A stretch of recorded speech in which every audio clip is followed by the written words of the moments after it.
Rahim. I am Professor Abid Umar from Shifa College of Nursing, Multan. देखो बेटे as per commitment obstetric कराने लगा हूं ताकि ये पेपर को आप सही माना में अंडरस्टैंड कर सकें और इस पेपर को जो है बेटा कॉन्सेप्चुअली चीज़ों को अंडरस्टैंड कर सकें। सिर्फ आपको समझाने के लिए आपको बता दो, आपके ऑब्स्टेटिक्स के पेपर में जो ओबीएस का पेपर होता है ना, ऑब्स्टेटिक्स का पेपर, इसमें 10 नंबर की जो है बेटे फिल इन दी ब्लैंक्स आती है। यानी सबसे पहले जो क्वेश्चन आपको सॉल्व करने के लिए मिलेगा वो यही फिल इन दी ब्लैंक्स होंगे। तो वन बाय वन हम इसको अंडरस्टैंड करेंगे। देखो बेटे, इसमें ना सिर्फ ये नहीं है कि आप एक ये पहली लाइन आपको समझ आ जाए आपका काम हो जाएगा, नहीं, जरूरी नहीं है कि यही वाली लाइन आएगी। इस टॉपिक से कुछ भी आ सकता है, तो आपको ये टॉपिक ही पूरा अंडरस्टैंड करना पड़ेगा, एरिया पूरा अंडरस्टैंड करना पड़ेगा, फिर आपका कॉन्सेप्ट जो है वो सही माना में क्लियर होगा। चलें स्टार्ट करते हैं। देखो लिखा हुआ द मेडिकल टर्म पूछ रहे हैं for the baby of 37 weeks of gestation. Gestation जो है ना वो प्रेगनेंसी दौरानिया को कहा जाता है। प्रेगनेंसी का जो पीरियड होता है ना उसको कहा जाता है। नॉर्मली ये होता है 40 वीक्स का। 37 वीक्स अगर बोल रहे हैं तो इसका मतलब है कि ये अर्ली है, तो इसके लिए टर्म इस्तेमाल होती है प्री टर्म की, प्री टर्म। चलें इसको जरा डिटेल से लेते हैं। देखो ये प्री टर्म की टेक्निक टर्म जो है बेटे वो इस्तेमाल होती है अगर 37 वीक्स के अंदर आप गेस्टेशन मुकम्मल हो रही है।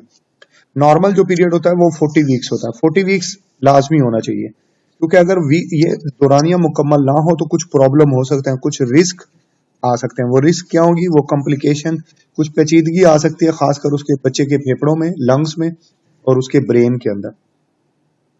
तो इसी तरह इस टर्म से रिलेटेड और टर्म्स भी हैं, जैसे कि लेट प्री टर्म होती है। ये 34 से 36 वीक्स वाले अगर गेस्टेशन पीरियड होगा तो लेट प्री टर्म, और अगर ये 32 to 34 होगा तो मॉडरेट प्री टर्म।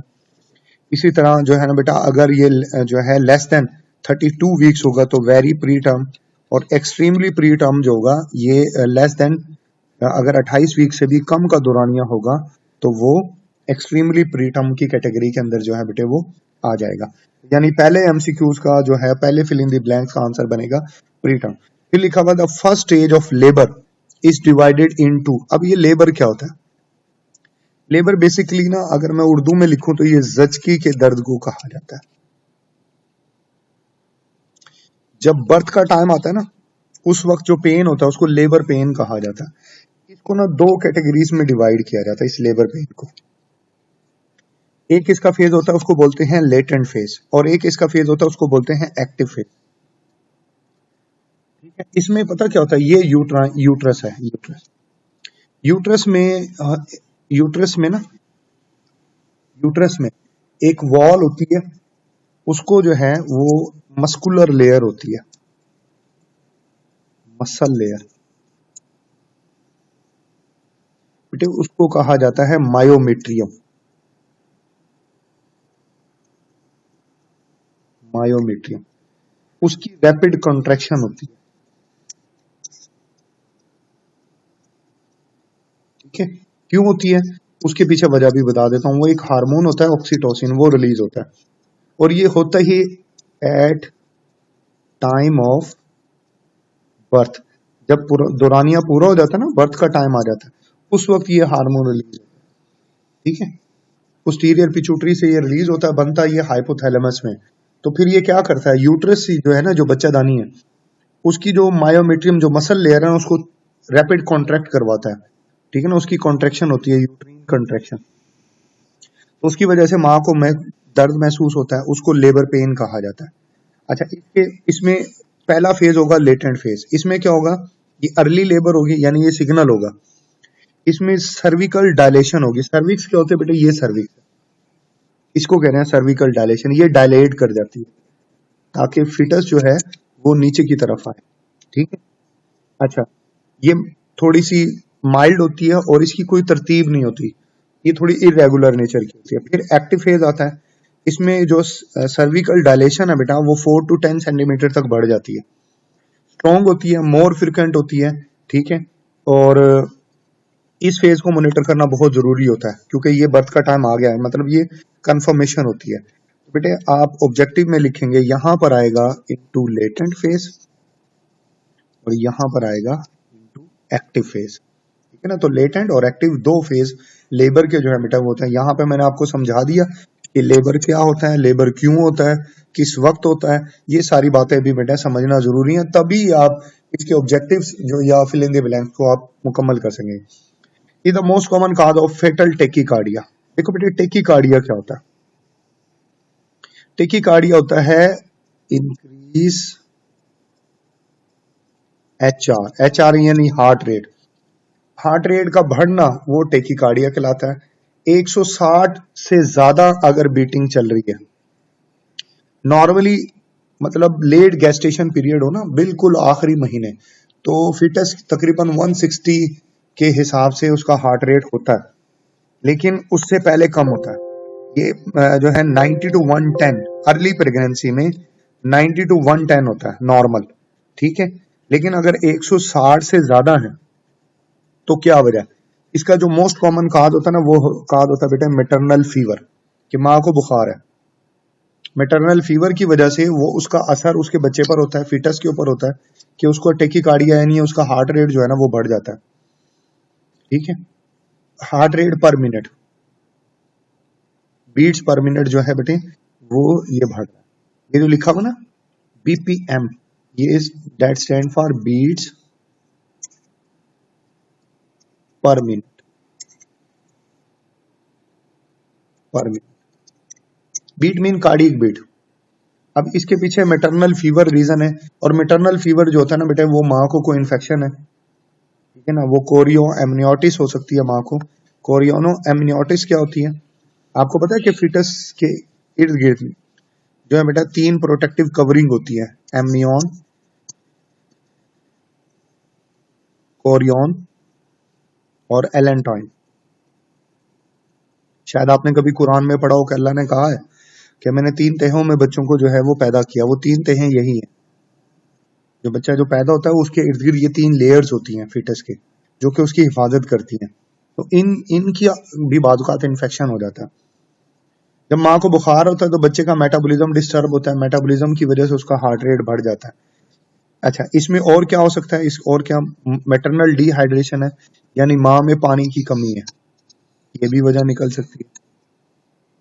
मेंटरनल एंजाइटी है, माँ किसी थकावट किसी मसले का शिकार है, ठीक है, माँ कोई दवाई ले रही है बीटा एगोनिस्ट।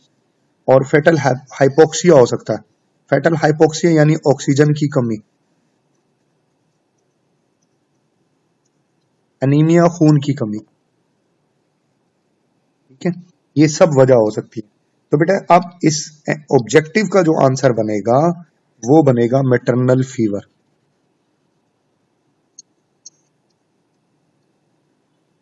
मैटरनल वीन यानी मदर को फीवर है। फिर objective number 4 is a severe form of nausea, nausea बोलते हैं मतली को, वोमिटिंग उल्टी, ठीक है, in the pregnancy that can lead to dehydration. अभी बताया डिहाइड्रेशन पानी की कमी को कहा जाता है, पानी की कमी। And electrolyte imbalance, electrolyte imbalance जैसे कि आयंस हैं, सोडियम पोटाशियम कैल्शियम वगैरह, उनकी कमी को बोला जाता है। ये किस वजह से होती है जी? हम इसके ऊपर भी बिल्कुल डिटेल से बात करते हैं। हमारा है 4, देखें ये प्रॉब्लम कहलाता है hyper emesis gravidarum. Hyper emesis का मतलब भी उल्टी भी होता है, हाइपर का मतलब होता है ज्यादा, तो ज्यादा जो वॉमिटिंग आना है इसको हाइपर एमेसिस ग्रेविडेरम कहा जाता है बेटे, ये आपने याद रखना है। अच्छा, ये बाजुकात अर्ली प्रेगनेंसी में भी आ जाता है, होता है ना, प्रेगनेंसी के दौरान माँ को जो है वो मतली होती रहती है, उल्टी आती रहती है, ये मॉर्निंग सिकनेस भी हो सकती है उसको, ठीक है। अगर ये मुसलसल रहती है तो इससे माँ का वजन कम हो सकता है, पानी की कमी हो सकती है, इलेक्ट्रोलाइट इम्बैलेंस हो सकता है। तो इस केस के अंदर उसको स्वेयर केस में हॉस्पिटलाइज करना पड़ेगा और उसको कोई आईवी फिल्वर लगाना पड़ेगा, ठीक है। और बाजुकात ये होता है, अगर आप कुछ में बाजुकात ये भी कहा जाता है कि जो हाई लेवल ऑफ एसजी होता है ना, ह्यूमन कोरियोनिक गोनाडोट्रोफिन, ये हार्मोन है, इसके बढ़ने से भी बाजुकात ऐसा होता है। ये क्यों बढ़ता है? यही वो हार्मोन है जिसको प्रेगनेंसी के लिए चेक किया जाता है। तो ना प्रेगनेंसी पॉजिटिव है या नेगेटिव है, टेस्ट ले करते हैं हम स्टिक के जरिए। तो स्टिक बेसिकली इसी हार्मोन को चेक करती है। ये हार्मोन अगर यूरिन में आए, अगर किसी फीमेल के यूरिन में ये है तो पॉजिटिव है, और अगर ये एब्सेंट है तो उसमें प्रेगनेंसी नेगेटिव हो जाती है। तो इसी हार्मोन से प्रेगनेंसी चेक की जाती है, इसी की मौजूदगी से प्रेगनेंसी का पता लगता है, और यही हार्मोन उसमें बाज़-औक़ात ये वाली कंडीशन जैसे वॉमिटिंग वाली कंडीशन जो है बेटा पैदा कर सकता है। तो इसमें आप लिख सकते हो 4 में hyper emesis,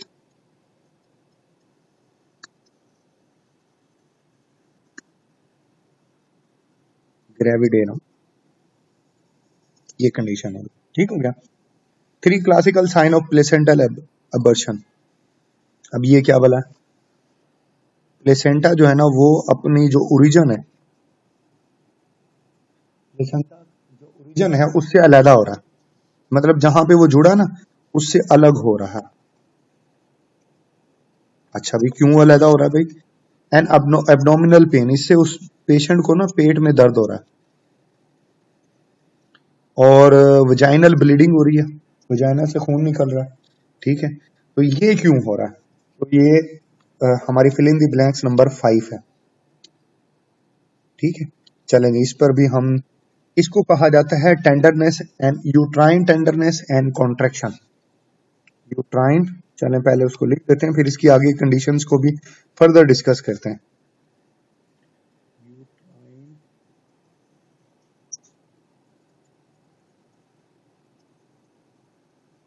tenderness and contraction की वजह से ये सारे मामला जो हैं बेटे वो हो रहे हैं।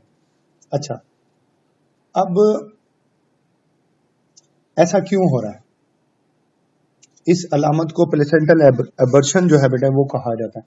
इसकी वजह से जो है बेटा बहुत सारे मामला जो है बेटा वो होते हैं। इसमें यूट्राइन कंट्रैक्शन होती है, मतलब चलो मैं बता देता हूँ काज क्या है, यही पूछना चाह रहे हैं ना, यही हम बात कर रहे थे कि क्या काज है। एबनॉर्मल यूट्राइन कंट्रैक्शन, यूट्रस जो है ना वो प्रॉपरली ज्यादा कॉन्ट्रैक्ट कर रही है या उसमें कोई इशू है कॉन्ट्रैक्शन, कोई फिटल डिस्ट्रेशन है,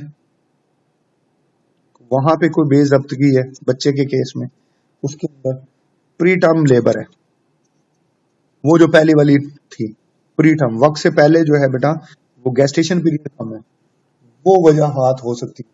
ठीक है, अब इसकी वजह से क्या होता है, मरीज को शदीद पेट में दर्द होता है, और उसकी यूट्रस में जो उसकी बच्चादानी है उसमें बहुत ज्यादा वो सुकड़ती है, उसका जो रहम है वो सख्त हो जाता है, खून और उसके अंदर जो ब्लड की कंसंट्रेशन है वो कम या ज्यादा हो सकती है। चलें मैं डिटेल से बताता हूँ, डिटेल मैंने लिखी हुई है इसकी।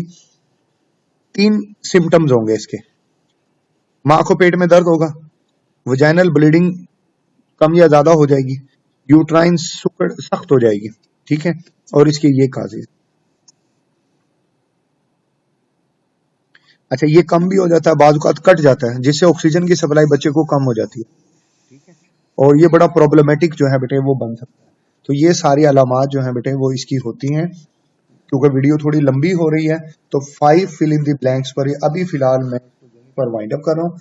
अगली 5 भी मैं अगली वीडियो में जो है बेटे वो आपको करवाता हूँ। इसको समझना, ये सारी डिटेल बताने का मकसद मेरा बेटा ये है ताकि चीजों को आपके आसान हो जाएगा, नहीं तो ये फिर आपके लिए बड़ी मुश्किल है, ये क्रिएट कर सकता है, प्रॉब्लम क्रिएट कर सकता है।